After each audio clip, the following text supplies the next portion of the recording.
नमस्कार, आप सभी का स्वागत डी न्यूज पर। आप देख रहे हैं न्यूज एट 10। आपके साथ मैं हूं मुकुल शर्मा। इस वक्त की तमाम बड़ी खबरों से आपको रूबरू कराएंगे, लेकिन सबसे पहले आइए नजर डाल लेते हैं हेडलाइंस पर। दिल्ली के शाहदरा में बड़ा हादसा। विवेक विहार में 4 मंजिला इमारत में एसी फटा। पार्षद पंकज लूथरा ने कहा, हादसे में 9 लोगों की हुई मौत, 15 लोगों को सुरक्षित बाहर निकाला गया। मामले में जांच जारी।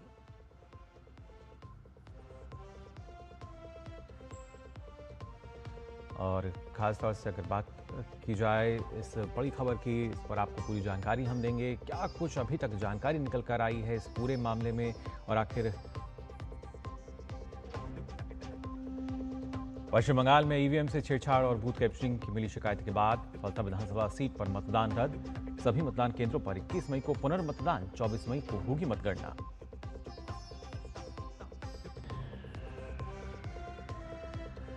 विदेश मंत्री डॉक्टर एस जयशंकर की 3 दिवसीय विदेश यात्रा। पहले पड़ाव में पहुंचे जमैका। कहा, व्यापारिक समुदाय भारतीय प्रवासियों से मिलने को उत्सुक।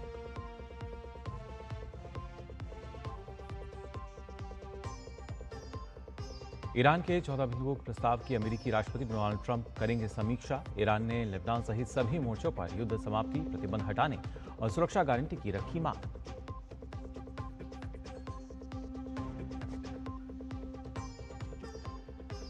और पोल वॉल्ट में कुलदीप कुमार ने रचा इतिहास। कुलदीप ने 5.41 मीटर कूदकर बनाया राष्ट्रीय रिकॉर्ड।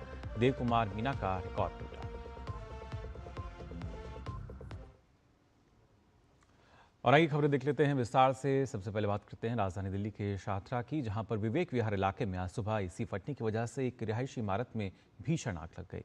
इलाके के पार्षद पंकज लूथरा ने हादसे में 9 लोगों की मौत की पुष्टि की है। जानकारी के अनुसार 4 लोगों को गंभीर हालत में अस्पताल में भर्ती भी कराया गया है।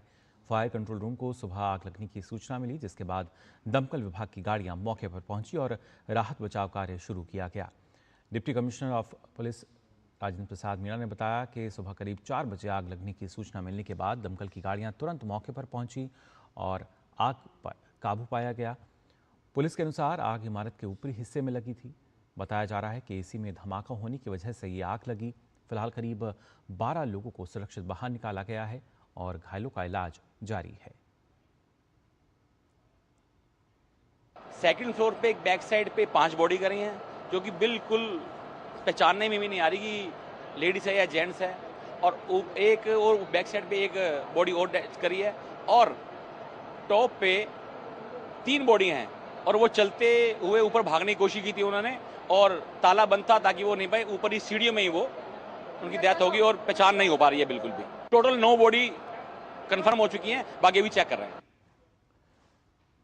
तो इस भयावह हादसे में 9 लोगों की मौत की पुष्टि अभी तक हो चुकी है। बताया जा रहा है कि एसी में धमाका हुआ, उसके बाद इमारत में आग लग गई, जिसकी वजह से 9 लोगों की मौत हुई। साथ ही बताया जा रहा है कि 4 लोग जो हैं वो इस दौरान झुलस गए, जिनको भर्ती कराया गया है। उनका इलाज फिलहाल चल रहा है। शाहदरा के विवेक विहार का ये पूरा मामला है, जहां पर एक 4 मंजिला इमारत, जिसमें आज तड़के आग लगी। और उसके बाद हालांकि अगर बात की जाए यहाँ पर दमकल विभाग की, जिसने आग पर काबू तो पा लिया है। और क्या फिलहाल अपडेट है इस वक्त की, जानने के लिए आइए सीधा रुख कर लेते हैं। हमारे संवाददाता मोहित शुक्ला हमारे साथ जुड़ चुके हैं। मोहित, क्या ताज़ा जानकारी मिल पा रही है? किस तरह के हालात फिलहाल अभी वहाँ पर बने हुए हैं?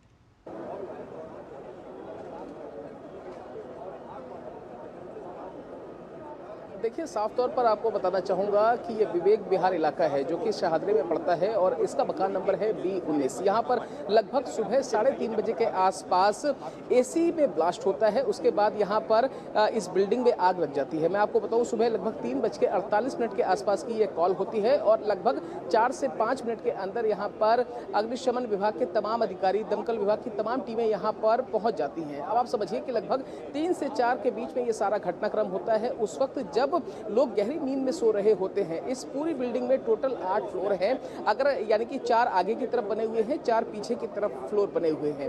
और इसमें सबसे दुखद बात मैं आपको बताऊं, जिसको बताते हुए शायद आप समझिए कि मेरी आंख नम है, और मेरे साथ साथ लगभग हर एक वो आंख नम है जो यहाँ पर इस खबर को जानने के बाद, सुनने के बाद पहुंचा हुआ है। लगभग 1.5 साल के एक मासूम बच्चे की भी यहाँ पर दर्दनाक मौत हुई है। टोटल इस घटना में अब तक 9 लोगों ने अपनी जान गंवाई है, और इससे भी दुखद बात यह है कि ऊपर जो इस बिल्डिंग का जो टॉप फ्लोर है, जहां से आप छत पर जा सकते हैं, उस पर ताला लगा हुआ था, जिस वजह से 3 से 4 लोग जो भागकर ऊपर की तरफ से अपनी जान बचाने की जद्दोजहद में लगे थे, आखिरकार वो लोग भी अपनी जान गंवा देते हैं और लगभग 3 डेड बॉडी जो है पुलिस को रिकवर होती हैं ऊपर स्टेयर से। अब आप समझिए कि लोगों ने हर वो कोशिश करी जिससे तहत वो अपनी जान बचाएं, लेकिन इस पूरी घटनाक्रम में जो फर्स्ट फ्लोर पर अरविंद जैन का परिवार रहता है, वो उनकी बेटी, उनकी जो उनकी पत्नी है, वो तमाम परिवार सोया हुआ था और उनके जो पीछे का जो घर है, पीछे का जो फ्लोर है, उसमें उनके एसी में ब्लास्ट होता है, जिसके बाद इस पूरी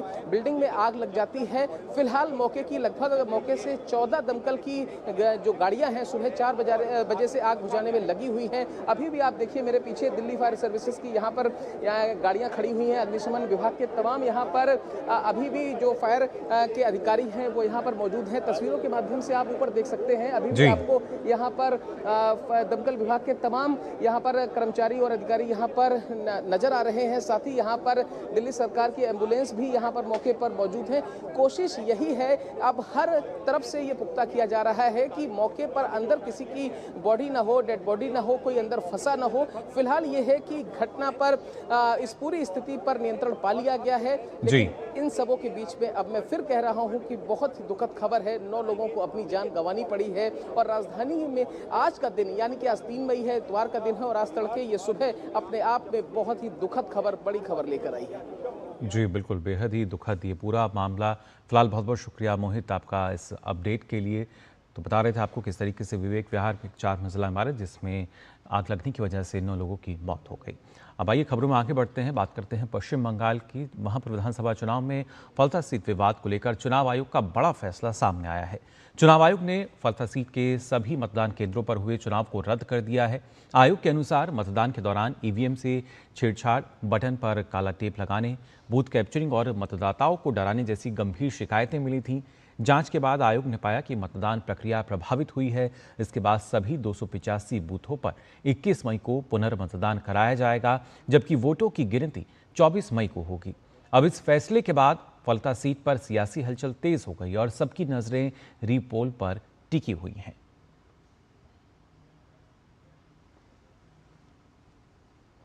वहीं पश्चिम बंगाल विधानसभा चुनाव के लिए कल मतगणना होगी। 2 चरणों में हुए मतदान के बाद राज्य की फलता विधानसभा सीट को छोड़कर बाकी सभी सीटों पर वोटों की गिनती सुबह 8 बजे से शुरू होगी। चुनाव आयोग ने पूरे राज्य में सुरक्षा के कड़े इंतजाम किए हैं ताकि मतगणना सुचारू और सुरक्षित रूप से संपन्न हो सके। राज्य में कुल 77 मतगणना केंद्र बनाए गए हैं। प्रत्येक केंद्र पर केंद्रीय सुरक्षा बलों की भारी तैनाती की गई है। स्ट्रांग रूम की सुरक्षा के लिए बहुस्तरीय व्यवस्था है, जिसमें सीसीटीवी निगरानी, मजिस्ट्रेट की मौजूदगी और पुलिस केंद्रीय बलों की संयुक्त ड्यूटी लगाई गई है। चुनाव आयोग ने मतगणना केंद्रों के आसपास निषिद्ध क्षेत्र घोषित किया है। संवेदनशील इलाकों में अतिरिक्त फोर्स की तैनाती रहेगी। साथ ही किसी भी अप्रिय घटना से निपटने के लिए रैपिड एक्शन फोर्स भी वहां पर तैनात की गई है। इस चुनाव में रिकॉर्ड 92.93% मतदान दर्ज किया गया, जो राज्य के इतिहास में सबसे अधिक है। इस बार चुनाव में टीएमसी और भाजपा के बीच कड़ी टक्कर की उम्मीद की जा रही है। पश्चिम बंगाल के मणिकतला विधानसभा क्षेत्र में भारतीय जनता पार्टी के उम्मीदवार तापस रॉय ने चुनावी माहौल के बीच टीएमसी पर गंभीर आरोप लगाए हैं। तापस रॉय ने फाल्टा में हुई घटनाओं को लेकर चिंता जताते हुए कहा कि इस तरह की घटनाएं लोकतंत्र के लिए ठीक नहीं है। में जैसा हुआ ऐसा ही होता, इसीलिए ही तो डायमंड हार्बर में 7,11,000 वोटों से जीतते हैं अभी से। और आज भी हुआ फलता में, जो होना नहीं चाहिए। वोट देने नहीं दिया।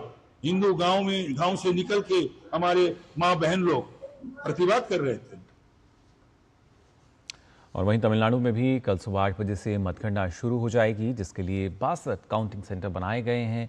मतगणना प्रक्रिया को सुचारू रूप से संचालित करने के लिए कुल 10,545 कर्मियों के साथ 4,624 माइक्रो ऑब्जर्वर तैनात किए गए हैं।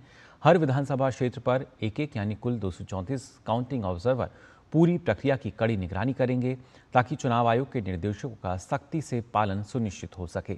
सुरक्षा के लिहाज से हर कर्मचारी को क्यूआर कोड आधारित फोटो पहचान पत्र जारी किया गया है, जिससे किसी तरह की गड़बड़ी की संभावना को रोका जा सके। मतगणना केंद्रों के चारों ओर 100 मीटर का सुरक्षा घेरा बनाया गया है। जहां केंद्रीय सशस्त्र पुलिस बल और राज्य पुलिस की तैनाती की गई है। स्थानीय पुलिस और राज्य सशस्त्र पुलिस के अतिरिक्त सुरक्षा व्यवस्था को और मजबूत करने के लिए केंद्रीय सशस्त्र पुलिस बल यानी सीएपीएफ के 65 कंपनियों को मतगणना केंद्रों पर तैनात यहां किया गया है। साथ ही आपको बता दें, ईवीएम में दर्ज वोटों की गिनती के लिए 234 मतगणना कक्षों की व्यवस्था यहां पर की गई है। वहीं डाक मतपत्रों और इलेक्ट्रॉनिक रूप से प्रेषित डाक मतपत्रों की गिनती के लिए उसी स्थान पर अतिरिक्त 240 कक्ष निर्धारित किए गए हैं। मतगणना का कार्य रिटर्निंग ऑफिसर द्वारा सहायक रिटर्निंग ऑफिसर की सहायता से किया जाएगा। आपको बता दें, मतगणना कार्य के लिए कुल, जैसा हमने आपको बताया कि 10,545 जो कर्मी हैं उनको तैनात किया गया है, जिससे पूरी तरीके से ये जो प्रक्रिया है पारदर्शी रहे और निष्पक्ष तरीके से जो परिणाम हैं वो सामने आ सकें।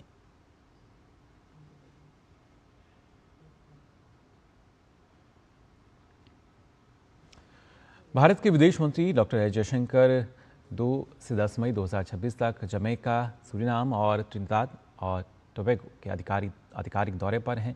इस दौरान वे तीनों देशों के शीर्ष नेतृत्व से मुलाकात कर द्विपक्षीय और वैश्विक मुद्दों पर चर्चा करेंगे। इन देशों में बसे गिरमिटिया समुदाय के कारण भारत के साथ इनके ऐतिहासिक और सांस्कृतिक संबंध विशेष महत्व रखते हैं।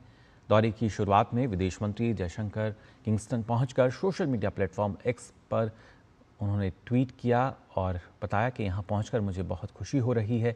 विदेश मंत्री कमिन्स स्मिथ द्वारा किए गए स्वागत से अभिभूत हूँ। वहीं अगले 2 दिन में जमैका के नेतृत्व, व्यापार समुदाय और भारतीय प्रवासी समुदाय के सदस्यों के साथ बातचीत करने के लिए उत्सुक हूँ। रक्षा मंत्री राजनाथ सिंह आज प्रयागराज के दौरे पर हैं, जहां वे नॉर्थ टेक सिंपोजियम 2026 के तहत आयोजित रक्षा त्रिवेणी संगम प्रदर्शनी में भाग लेंगे। वहीं शाम को अरेल में भारतीय सेना की ओर से आयोजित कल्चरल इवेंट में बतौर मुख्य अतिथि शामिल होंगे। ये दौरा 2 दिवसीय है और आपको बता दें 4 मई को न्यू कैंट क्षेत्र में प्रदर्शनी का उद्घाटन रक्षा मंत्री करेंगे। यह आयोजन 4 से 6 मई तक का चलेगा। इसमें सेना के वरिष्ठ अधिकारी, सरकारी अधिकारी, रक्षा विशेषज्ञ और उद्योग जगत से जुड़े लोग मौजूद रहेंगे। सिंपोजियम में सेना में इस्तेमाल होने वाली नई तकनीकों और आधुनिक उपकरणों का प्रदर्शन किया जाएगा।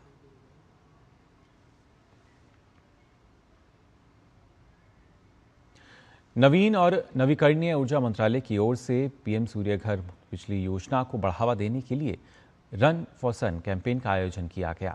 मेजर ध्यानचंद राष्ट्रीय स्टेडियम में आयोजित इस कार्यक्रम में सौर ऊर्जा के प्रति जागरूकता बढ़ाने के लिए मैराथन दौड़ भी रखी गई। इस पहल का उद्देश्य लोगों को रूफटॉप सोलर अपनाने के लिए प्रेरित करना और स्वच्छ ऊर्जा के महत्व को जन जन तक पहुंचाना है। यह अभियान 2024 में शुरू हुआ था। पीएम सूर्य घर योजना का ही एक हिस्सा है, जिसका लक्ष्य देश के 1 करोड़ घरों तक सोलर पहुंचाना है। इस मौके पर मंत्रालय के सचिव संतोष कुमार सारंगी ने बताया कि अब तक करीब 30 लाख इंस्टॉलेशन हो चुके हैं और 38 लाख घरों को कवर किया जा चुका है। इस विषय पर उनसे हमारे संवाददाता मोहित शुक्ला ने खास बातचीत की। आज इस रन फॉर सन का आयोजन किया गया है, इसके पीछे की पूरी रूपरेखा क्या है और इस प्रोग्राम के तहत आप क्या मैसेज दे रहे हैं? देखिए, सबसे पहले तो हम लोग पीएम सूर्य घर मुफ्त बिजली योजना के अंदर 30 लाख इंस्टॉलेशन हो चुके हैं और 38 लाख हाउस होल्ड्स कवर हो चुके हैं, तो उसका सेलिब्रेशन कर रहे हैं। और आज इंटरनेशनल सन डे भी है, तो उसका भी सेलिब्रेशन कर रहे हैं। और आगे जाकर पीएम सूर्य घर में किस तरह से हम लोग 1 करोड़ हाउस होल्ड को कवर कर पाएँ, उसके लिए जो अवेयरनेस चाहिए, जो आउटरीच चाहिए, उसके बारे में आज के मैराथन था। तो उसी की वजह से आज रन फॉर द सन किया गया। ये 2024 में जहाँ तक मुझे जानकारी है इसका आयोजन पहली बार किया गया था, उसके बाद लगातार इस तरीके का आयोजन हो रहा है। और हम साथ ही अगर देखें कि ग्रामीण अंचलों में जिस तरीके से सोलर रूफटॉप की अगर हम बात करें तो बहुत अच्छी रफ्तार में वो बढ़ा है। अब इसका भविष्य कैसे देख रहे हैं? भविष्य उसका बहुत उज्जवल है, क्योंकि जो एक बार आप अगर इंस्टॉल कर लिए तो 25 साल तक आपको बिजली मिलते रहेगा। तो हम लोग देख रहे हैं not only rural areas, even urban areas में भी इसका अडॉप्शन बहुत स्ट्रांग है। और आगे जाके हम लोग 1 करोड़ से भी बहुत ज़्यादा हाउस होल्ड इसको बेनिफिट मिलेगा, ये हमारे आशा है। आगे कोई आप संदेश देना चाहें, लोगों से कोई अपील करना चाहें कि इस तरीके के वैकल्पिक जो ऊर्जा के माध्यम है उस पर स्विच होने के लिए? वैकल्पिक ऊर्जा के लिए जो प्रयास है वो तो सतत जारी है, चाहे वो सोलर एनर्जी हो, विंड एनर्जी हो, तो रिन्यूएबल एनर्जी सोर्स है आगे के दिन में काफ़ी ज़्यादा बढ़ावा होने वाला है। तो साफ तौर पर आप संतोष कुमार सारंगी सर को सुन रहे हैं, जिनका साफ तौर पर कह रहे हैं कि रन फॉर सन एक ऐसा आयोजन है जो आपको फिट तो रखता ही है, लेकिन साथ ही आपको जागरूक करता है कि आप सोलर की तरफ कदम बढ़ाएं, क्योंकि सोलर आने वाले दिनों में भारत का भविष्य है और यही वजह है कि सरकार भी इस बाबत सतत प्रयास कर रही है। दिल्ली से कैमरा पर्सन सुनील राणा के साथ मैं मोहित शुक्ला, दूरदर्शन न्यूज। भारतीय सेना का दल आज भारत कंबोडिया द्विपक्षीय सैन्य अभ्यास इनबेक सेकंड के दूसरे संस्करण के लिए रवाना हुआ। यह अभ्यास 4 से 17 मई 2026 तक कंबोडिया के कम्बोंग स्पू प्रांत स्थित टेचोसेन पनोम थॉम मारिस प्रोव रॉयल कंबोडियाई एयर फोर्स ट्रेनिंग सेंटर में आयोजित होगा। इस अभ्यास का मुख्य उद्देश्य उप परंपरागत वातावरण में संचालन के लिए कंपनी स्तर पर संयुक्त प्रशिक्षण देना है। और फिलहाल न्यूज़ 10 में हम यहाँ रुक रहे हैं छोटे से ब्रेक के लिए, जल्द लौटते हैं।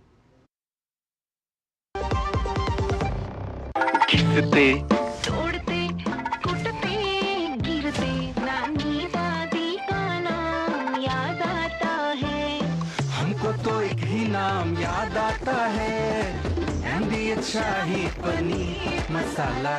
पनीर तो क्या मस्त बना डाला। एमडीएच का असली शाही पनीर मसाला, वो असली मसाले सच सच एमडीएच। मास्टर जी नमस्ते, 2 ड्रेसेस बनानी है, ठीक है? ऐसा कुछ, एक में पॉप्सीज रखना डोरी के साथ और दूसरी में ना सलवार पे मस्त साइड प्लीट्स कर देना। शर्ट को एकदम शॉर्ट लेंथ रखना क्रॉस प्रिंटेक्स के साथ, और दुपट्टे पे ना स्कैलप्स से मस्त सी फैंसी लेस कर देना। लेकिन मास्टर जी 4 दिन में पार्टी है, बन जाएगी ना पक्का? हो जाएगा। कैसे? Just looking like a wow. Fashion changes हमेशा, उषा हमेशा। मेरी पसंद, मेरी पसंद, मेरी पसंद, मेरी पसंद, हमारी पसंद। हम सबकी पसंद। मजबूत देश का मजबूत सरिया हो गया स्टील। ब्रेक के बाद आप सभी का एक बार फिर स्वागत। न्यूज़ 10 में आइए खबरों में आगे बढ़ते हैं। आपको बता दें, महाराष्ट्र के पुणे में नाबालिग बच्ची से दुष्कर्म और हत्या की विभत्स घटना के बाद इलाके में भारी आक्रोश है। नसरापुर में इस मामले के विरोध में प्रदर्शनकारियों ने पुणे बेंगलुरु हाईवे जाम कर दिया, जिसे पुलिस ने बाद में हटाया और यातायात बहाल कराया। पुलिस के अनुसार 65 वर्षीय आरोपी को गिरफ्तार कर लिया गया है और उसे judicial magistrate first class court ने 7 मई तक पुलिस हिरासत में भेज दिया है।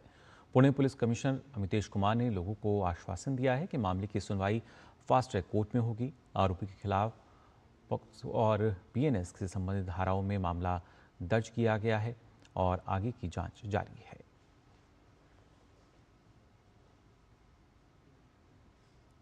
रुक कर लेते हैं अंतर्राष्ट्रीय खबरों की तरफ। आपको बता दें, मध्य पूर्व में जारी तनाव के बीच ईरान अब होर्मुज जलमरू मध्य को लेकर नया कानून लाने की तैयारी में है। ईरानी संसद के उपाध्यक्ष हामिद रेजा हाजी बाबाई ने संकेत दिया है कि प्रस्तावित कानून के तहत इजराइल से जुड़े जहाज़ों के इस अहम समुद्री मार्ग से गुजरने पर रोक लगाई जा सकती है। उन्होंने कहा कि इस प्रस्ताव में दुश्मन देशों के जहाज़ों के लिए कड़े प्रावधान शामिल किए गए हैं। ऐसे जहाज़ों को जलमरू मध्य से गुजरने के लिए युद्ध से जुड़े नुकसान की भरपाई करनी पड़ सकती है। इसके साथ ही अन्य देशों के जहाज़ों को भी ईरान से पूर्व अनुमति लेना अनिवार्य किया जा सकता है। हाजी बाबाई के अनुसार युद्ध के बाद क्षेत्रीय हालात बदल चुके हैं और अब होर्मुज में जहाज़ों की आवाजाही पहले जैसी नहीं रहेगी। उनका कहना है कि यह कदम राष्ट्रीय सुरक्षा और रणनीतिक हितों को ध्यान में रखकर उठाया जा रहा है। अगर यह कानून लागू होता है तो इसका असर वैश्विक व्यापार, खासकर तेल और गैस आपूर्ति पर पड़ सकता है। वहीं ईरान ने अमेरिका के सीजफायर प्रस्ताव को स्पष्ट रूप से खारिज कर दिया है। इसके बजाय ईरान ने युद्ध के स्थायी समाधान पर जोर देते हुए 14 पॉइंट का विस्तृत प्लान अमेरिका को सौंपा है। ईरानी पक्ष का कहना है कि वह अस्थायी सीजफायर नहीं बल्कि युद्ध का पूर्ण और स्थायी अंत चाहता है। ईरान ने कहा कि बार बार युद्ध रोकने और फिर शुरू करने से कोई स्थायी हल नहीं निकलेगा। ऐसे में बातचीत का मुख्य फोकस युद्ध को पूरी तरह खत्म करने पर होना चाहिए। ईरान ने अमेरिका के 2 महीने के सीजफायर प्रस्ताव को ठुकराते हुए 30 दिनों के अंदर सभी मुद्दों के समाधान की बात कही है। वहीं ईरान के नए प्रस्ताव पर अमेरिकी राष्ट्रपति की प्रतिक्रिया भी सामने आई है। डोनाल्ड ट्रंप ने ईरान के नए प्रस्ताव पर कहा कि हम नए ईरानी प्रस्ताव की समीक्षा कर रहे हैं। हालांकि उन्होंने साफ किया है कि मुझे नहीं लगता कि यह स्वीकार्य होगा। ट्रंप ने कहा कि उन्हें मानवता और दुनिया के साथ जो किया है उसकी अब तक पर्याप्त कीमत नहीं चुकाई है। इजराइल के तेल अवीव शहर में शनिवार आपको बता दें देर रात सैकड़ों लोगों ने प्रधानमंत्री बेंजामिन नेतन्याहू सरकार के खिलाफ जोरदार प्रदर्शन किया। प्रदर्शनकारियों ने सरकार की नीतियों और लगातार चल रहे सैन्य संघर्षों के विस्तार पर नाराजगी जताई। प्रदर्शन के दौरान लोगों ने कहा कि देश लगातार युद्ध, बमबारी और विनाश की स्थिति में फंसा हुआ है और युद्ध के अंतर्राष्ट्रीय नियमों की अनदेखी की जा रही है। यह विरोध ऐसे समय में हुआ है जब ईरान के साथ संघर्ष विराम को लेकर तनाव बना हुआ है। वहीं दूसरी ओर इसराइल और हिजबुल्लाह के बीच लड़ाई भी जारी है। हालांकि अमेरिका की मध्यस्थता से 16 अप्रैल को लागू हुआ एक अलग संघर्ष विराम अब मध्य मई तक बढ़ा दिया गया है। मध्य पूर्व में बढ़ते तनाव और लगातार जारी संघर्ष के बीच क्षेत्रीय स्थिति बेहद संवेदनशील बनी हुई है। और खबर अब आपकी बचत से जुड़ी हुई। जी हाँ, वित्त मंत्रालय ने बीमा क्षेत्र में ऑटोमेटिक रूट 100% एफडीआई को मंजूरी देने वाला नियम को शनिवार को अधिसूचित कर दिया है। अधिसूचना के अनुसार विदेशी मुद्रा प्रबंधन फेमा यानी नियम 2026 के अनुसार ऑटोमेटिक रूट से बीमा कंपनियों और उससे जुड़े मध्यस्थों जिनमें ब्रोकर भी शामिल हैं में अब 100% विदेशी निवेश की अनुमति होगी। हालांकि LIC के लिए यह सीमा 20% निर्धारित की गई है। संसद से आपको बता दें संसद ने दिसंबर 2025 में सबका बीमा सबकी रक्षा विधेयक 2025 पारित किया था, जिसके जरिए बीमा क्षेत्र में एफडीआई की सीमा को स्वचालित मार्ग के तहत पहले के 74% से बढ़ाकर 100% करने की मंजूरी दी गई थी। राष्ट्रपति की मंजूरी के बाद यह विधेयक कानून बन गया।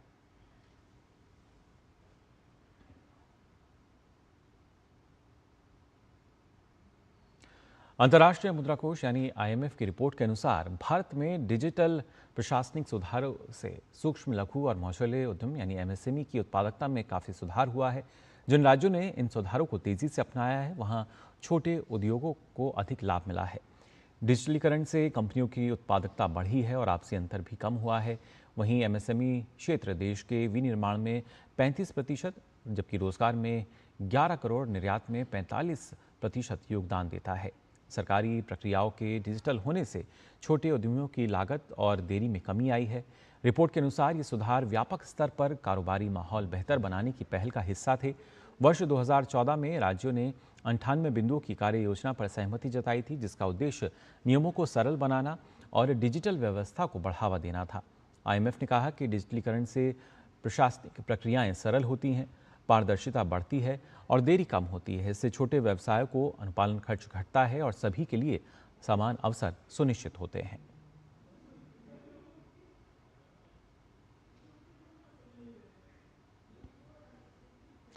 और खबर खेल जगत से। जी हां, मध्य प्रदेश के pole vault athlete Kuldeep Kumar ने पहले Indian indoor open combined events और पोल वॉल्ट प्रतियोगिता के पहले दिन 5.41 मीटर की ऊंचाई पार करके राष्ट्रीय रिकॉर्ड तोड़ दिया। 21 साल के कुलदीप कुमार अपने पहले इंडोर टूर्नामेंट में हिस्सा ले रहे थे। उन्होंने अपने पहले ही प्रयास में जीतने वाली छलांग लगाई। उन्होंने पिछले साल मध्य प्रदेश के ही एक और एथलीट देव कुमार मीणा द्वारा बनाए गए 5.40 मीटर के राष्ट्रीय रिकॉर्ड को भी तोड़ा। बैडमिंटन के थॉमस कप फाइनल्स में भारत को कांस्य पदक से संतोष करना पड़ा। सेमीफाइनल मुकाबले में फ्रांस ने भारत के खिलाफ 3-0 से जीत दर्ज कर फाइनल में जगह बनाई। लक्ष्य सेन का नहीं खेलना भारत को भारी पड़ा और HS प्रणय की, आयुष शेट्टी और किदाम्बी श्रीकांत की तरह वो हार गए। प्रणय को दुनिया के 17वें नंबर के खिलाड़ी टोमा जूनियर पोपोव के हाथों 19-21, 16-21 से हार का सामना करना पड़ा। पूरी तरह से इस एक तरफा मुकाबले में भारत एक भी गेम जीतने में नाकाम रहा।